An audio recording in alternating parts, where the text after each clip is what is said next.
काली के पिछले भाग में आपने देखा कि काली को सर्दियों के स्कूल की यूनिफॉर्म की चिंता सताती है और वो हर्ष को कॉल करती है।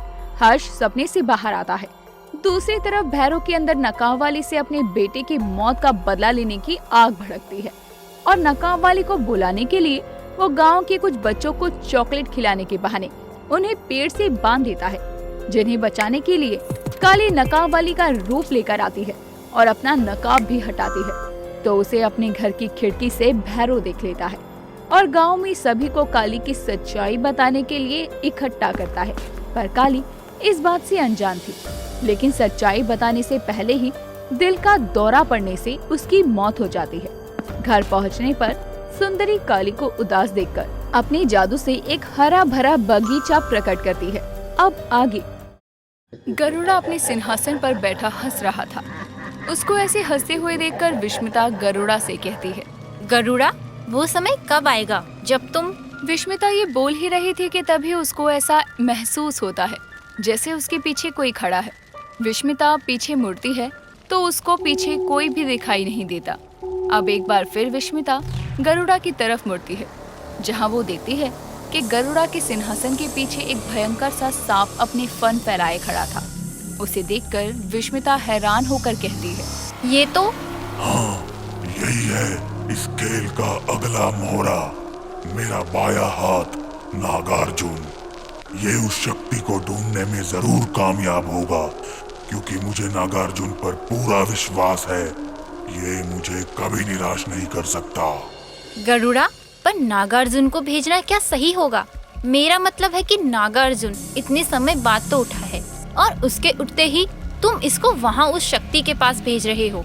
तुम जानते हो ना, नागार्जुन जब उठता है तब उसको किसी न किसी का खून चाहिए होता है। मैं सब कुछ जानता हूँ, और हाँ, सब कुछ अपने अनुसार नहीं होता विष्मिता। कभी कभी हमें दूसरों को देखकर भी चालें चलनी पड़ती है। जिस तरह उस शक्ति ने हमारे सभी प्यादों को मात दी है, इससे साफ जाहिर होता है कि वो कोई मामूली शक्ति नहीं है।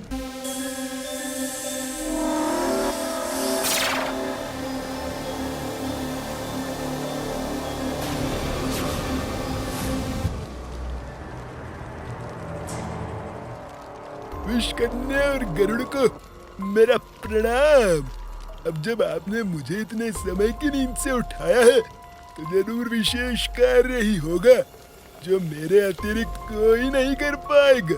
इसलिए आप निश्चित होकर मुझे आदेश दीजिए कि मुझे करना क्या होगा। आपके आदेश को पूरा करना मेरे इस जीवन का अहम कर्तव्य है। गरुड़ा नागार्जुन को किशनगढ़ और सोमगढ़ के बारे में बताते हुए उस शक्ति के बारे में भी बताकर अपने इरादों को व्यक्त करता है, जिसे सुनकर नागार्जुन कहता है, मैं आपको देता हूँ वचन कि मैं आपके दिए हुए कार्य को करूँगा पूरा, तभी आऊँगा आपके सामने। अब तो तुम्हें पता चल ही गया होगा कि मैंने नागार्जुन को उसकी नींद से क्यों जगाया। उसको एक बहुत ही महत्वपूर्ण काम करना है। वो मेरा सबसे शक्तिशाली मोहरा है, जिसे मैं अपने अंतिम वार की तरह इस्तेमाल कर रहा हूँ। हाँ, मैं सब समझ गई। काली और सुंदरी दोनों बैठे होते हैं। तभी दुर्गा उनके लिए खाना लेकर आती है और खाने में रोटी सब्जी देखकर सुंदरी अपना मुंह बनाने लगती है और दुर्गा दोनों को खाना देकर मटका लिए पानी भरने के लिए बाहर चली जाती है। खाना खा रही काली सुंदरी की तरफ देखकर कहती है, क्या बात है सुंदरी, तुम खाना नहीं खा रही? तुम्हें भूख नहीं लगी क्या? भूख तो मुझे भी लगी थी, लेकिन आज मेरा खीर खाने का बहुत मन है। ये खाना खाने का मेरा दिल नहीं कर रहा। तो तुम माँ को पहले ही बता देती। तुम्हें पता है, मेरी माँ के हाथों की खीर बहुत स्वादिष्ट होती है। तुम खाओगी तो खाती ही रह जाओगी। ये बात मुझे पहले पता नहीं थी, पर कोई नहीं, तुम्हारी माँ के हाथ की खीर ना सही, लेकिन हम खीर तो आज जरूर खा कर रहेंगे। मतलब? सुंदरी उसकी तरफ मुस्कुराकर देखती है, जिसके बाद वो दोनों ही खाने की थाली पर हाथ फेरती हैं और थाली में पड़ा खाना खीर पूड़ी में बदल जाता है। ये देखकर काली सुंदरी की तरफ एक बार फिर हैरानी से देखकर कहती है, तुम्हारे पास ये कैसी शक्तियाँ हैं? उस दिन तुमने जब अपनी शक्तियों से वो फूल और तितलियाँ प्रकट की थी तो मैं तुमसे पूछने ही वाली थी लेकिन तभी माँ वहाँ आ चुकी थी। तुम कहाँ से आई हो और तुम्हारी ये शक्तियाँ? हाँ काली, जब मैं श्राप से मुक्त हुई तो मेरे पास मेरी शक्तियाँ लौट आई। अभी तुम बस इतना जान लो कि मैं औरों से बेहद अलग हूँ। मैं कोई मामूली लड़की नहीं हूँ। और चिंता मत करो, समय आने पर मैं तुम्हें अपने बारे में सब बता दूंगी। लेकिन तुम मुझे ये बताओ कि तुम तो एक साधारण लड़की हो, तो उस दिन तुमने चुटकी बजाकर उस सुंदर से माहौल को गायब कैसे किया? क्या सुंदरी को अपनी सच्चाई बताना सही रहेगा? क्या उस पर विश्वास करना सही होगा?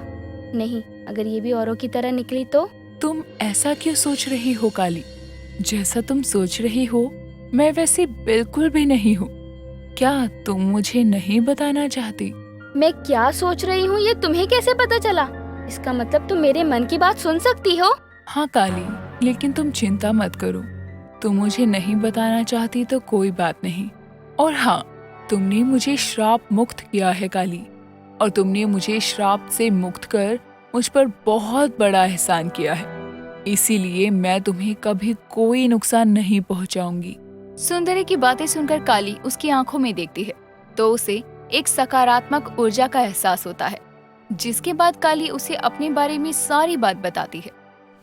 भाग्य जहाँ खाना बना रही थी, वहीं नील एक पुराना सा स्वेटर लिए आता है और वो स्वेटर भाग्य को दिखाते हुए कहता है, अम्मा ये स्वेटर तो भला प्यारा लग रहा है, इसे मैं पहन लूं क्या?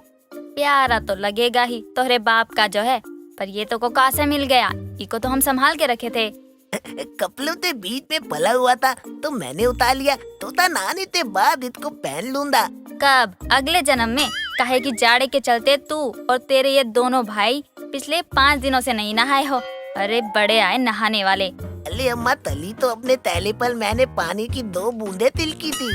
वो 2 बूंद भी छिड़की नहीं थी, बल्कि कोहरे की पड़ी थी तोहरे चेहरे पर। नालायक। ये है मैं पहनूंगा। अली तू नहाता है, तुझे ये स्वेटर नहीं आएगा, मैं पहनूंगा इसे। इसको पहन तल में ताली से पास डाऊंगा तो वो मुझे पतंग तल लेती। तुम लोग बड़बड़ाना बंद करो और ये स्वेटर मुझे दो। बहुत अच्छा लग रहा है, इसको तो मैं ही पहनूंगा। इसकी बातों पर तो दौल तलना ही बेताल है। नील, इस स्वेटर तोल मुझे दे, इसको तो मैं ही पहनूंगा। मैं नहीं लूंगा, मैं पहनूंगा। नील नितिन स्वेटर को पकड़कर खींचातानी करने लगते हैं। उन्हें देखकर मुकेश भी उनकी इस खींचातानी में शामिल हो जाता है। एक दूसरे को दूर करते हुए घर से बाहर आ जाते हैं और उस स्वेटर को तीनों पूरा जोर लगाकर अपनी अपनी तरफ खींचते हैं।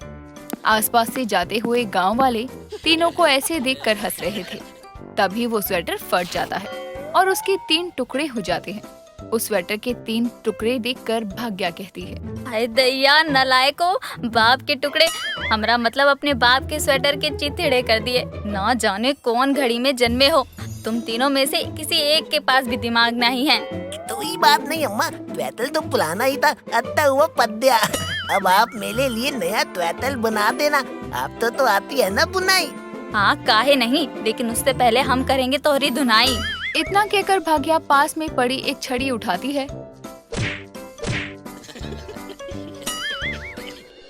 रात के सन्नाटे ने किशनगढ़ को पूरी तरह से घेर रखा था। गांव में कुत्ते भौंक रहे थे। गांव की सारी गलियां सुनसान हो चुकी थी। तो वहीं काली, सुंदरी और दुर्गा आपस में बैठकर हंसी मजाक कर रहे थे। लेकिन जब उनके कानों तक कुत्ते की भौंकने की आवाज आती है तो सुंदरी कहती है, ये कुत्ते इतना भौंक क्यों रहे हैं? पता नहीं, क्या पता गांव में किसी को देखकर भौंक रहे हो। नहीं काली, ये कुत्ते बेवजह नहीं भौंकते हैं। वो जब भी भौंकते हैं तब उनकी भौंकने के पीछे कोई न कोई वजह जरूर होती है। सुंदरी सही बोल रही है काली। गांव में सब कुछ ठीक चल रहा है। कुछ दिनों से मुझे सपने आना भी बंद हो गए हैं। तो क्या सच में इन कुत्तों का भौंकना किसी बात की ओर इशारा कर रहा है?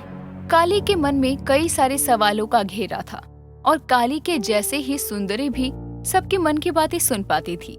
इसलिए सुंदरी काली के हाथों पर अपना हाथ रखती है और उससे कहती है, काली तुम चिंता मत करो, मैं हूं ना। मैं तुम्हारे साथ हमेशा खड़ी रहूंगी। मैं हमेशा तुम्हारे साथ रहना चाहती हूँ, क्योंकि तुम मेरी जिंदगी में मेरी दोस्त नहीं बल्कि मेरी बहन बन चुकी हो। सुंदरी की बात सुनकर काली की आंखों में आंसू आ जाते हैं और वो अपनी आंखों में आंसू के साथ चेहरे पर मुस्कान लिए उसको गले से लगा लेती है। उन दोनों का प्यार देखकर दुर्गा उन दोनों से कहती है, तुम दोनों का ऐसा प्यार देख मुझे गौरी और आलोक जी की याद आ गई। आज से कुछ साल पहले हमारा छोटा सा परिवार इसी तरह से खुश था, पर समय का पहिया कुछ ऐसा घुमा कि इस समय ने हमसे हमारा सब कुछ छीन लिया और अब मैं और मेरे काले ही बचे हैं। माँ, पहले की बातें क्यों सोच रही हो? जो हुआ सो हुआ, भूल जाओ उन्हें। हाँ माँ, मैं आपको माँ तो बोल सकती हूँ ना? हाँ हाँ बेटा, क्यों नहीं, तू मुझे माँ बोल सकती है। बस फिर अब से आपकी एक बेटी नहीं बल्कि 2 बेटियां हैं और अब आप पहले की बातें भूल जाओ। अच्छा ठीक है, चल मैं तेरे सर पर तेल लगा देती हूँ।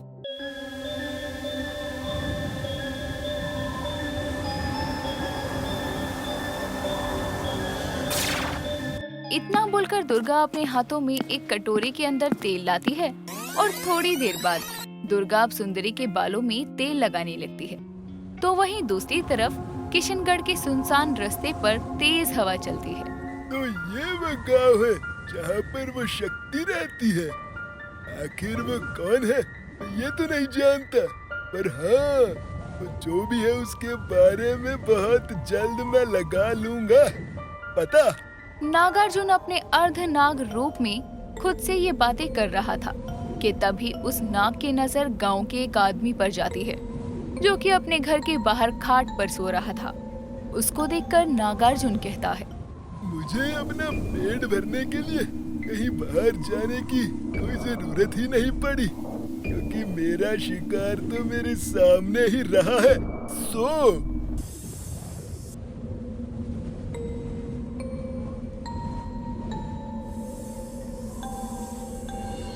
किशनगढ़ के लोग अपनी दैनिक दिनचर्या पर लगे हुए थे तो गांव के पुलिस स्टेशन में बैठा इंस्पेक्टर चुलबुल पांडे अपना डंडा लिए बाहर की तरफ जा रहा था।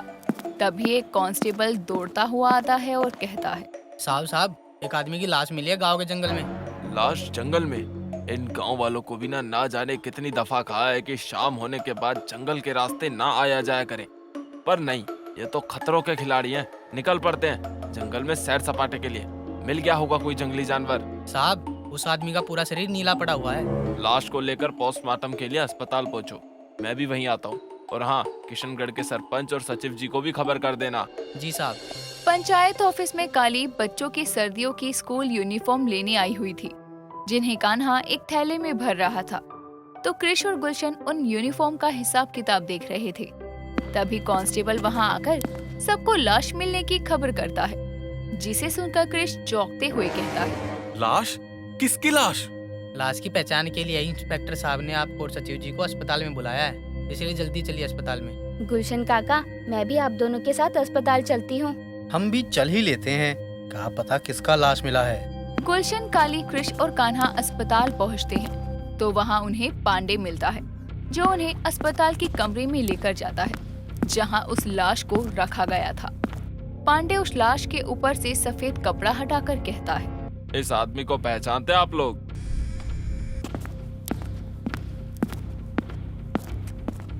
अरे ये तो आनंदी का बाप वसंत है। हाँ, ये तो वसंत काका हैं हमारे गांव के, लेकिन इनका ये हाल कैसे हो गया? नहीं नहीं, ये वसंत नहीं हो सकता।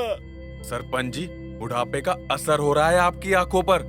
अब तो चश्मा बनवा ही लीजिए। मतलब सामने वसंत की लाश पड़ी है और आप कह रहे हैं कि नहीं, ये वसंत नहीं हो सकता। सचिव जी, हम ऐसा इसलिए कह रहे हैं कि सुबह पंचायत ऑफिस आते हुए हम इससे मिले थे। ये आप क्या कह रहे हैं सरपंच जी? डॉक्टर ने लाश की जांच करके बताया है कि इसकी मौत 12 घंटे पहले हो चुकी है। क्या? अगर ऐसा है तो जिसको सुबह मैंने देखा वो कौन था? नहीं नहीं, वसंत जिंदा है। पांडे जी, आप हमारे साथ उसके घर चलिए।